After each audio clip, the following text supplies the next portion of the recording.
Billions spent. No one lives there. It's a phrase that's been echoing in my mind ever since I first learned about China's ghost cities. You know, I've always been fascinated by urban landscapes, but nothing could have prepared me for what I discovered when I started digging into this phenomenon.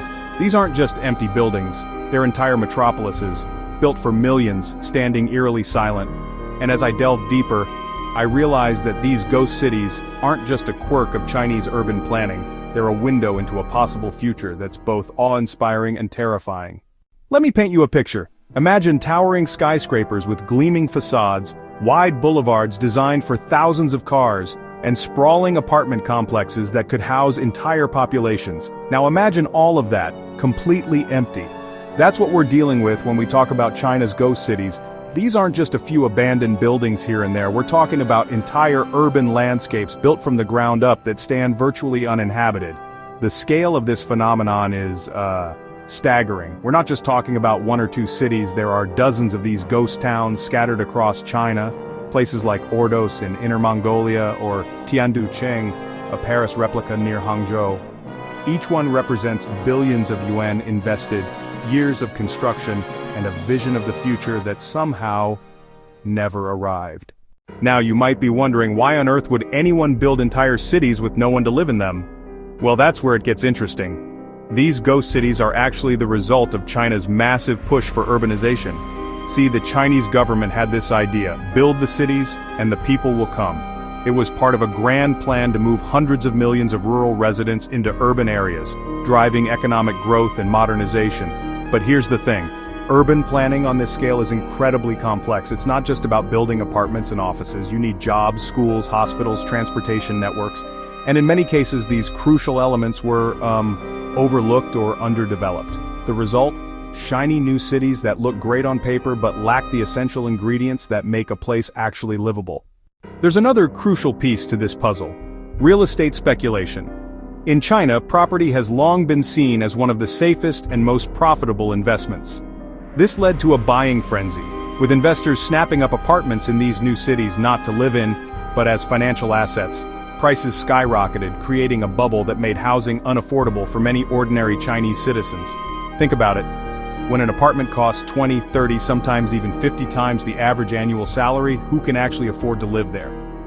So we ended up with this bizarre situation where cities were being built and apartments were being bought, but no one was moving in.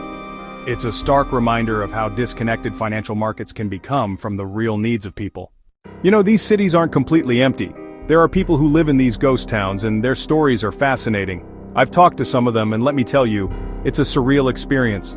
Imagine being one of maybe a few thousand people in a city built for millions. Your neighbors are empty buildings. Your local mall is a vast, echoing space with maybe one or two shops open. For many of these residents, life in a ghost city is a mix of opportunity and isolation. Some were drawn by the promise of cheap housing and a chance to be part of something new. Others are there because they have to be. They're the essential workers keeping these empty cities functioning, waiting for a population boom that may never come. There's something undeniably eerie about these ghost cities, but also strangely beautiful. The empty streets, the towering buildings with no signs of life. It's like stepping into a cyberpunk novel or a post-apocalyptic film. And that's not just me saying that. These places have become magnets for urban explorers, photographers, and filmmakers, all drawn by the surreal dystopian atmosphere. But this isn't just about aesthetics. The cyberpunk-like appearance of these cities reflects a deeper truth about the collision between high-tech ambition and human realities. These are cities built for a future that hasn't arrived yet, and maybe never will. They're a physical manifestation of the gap between economic planning and social needs, between governmental ambition and, ground-level realities. So, what do these ghost cities mean for the future, not just of China, but of urban development worldwide? They're a warning, certainly, about the dangers of unchecked speculation and top-down planning that ignores human needs, but they're also a challenge to our imagination. Could these empty cities be repurposed? Could they become test beds for new forms of urban living, for sustainability experiments, for radical new ideas about what a city can be?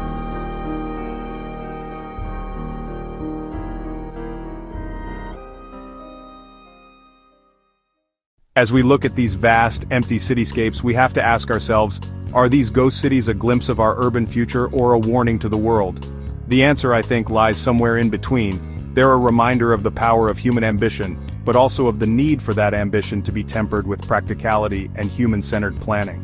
As we continue to build and grow, let's learn from these empty metropolises, and ensure that the cities of tomorrow are built not just of concrete and steel, but of living, breathing communities.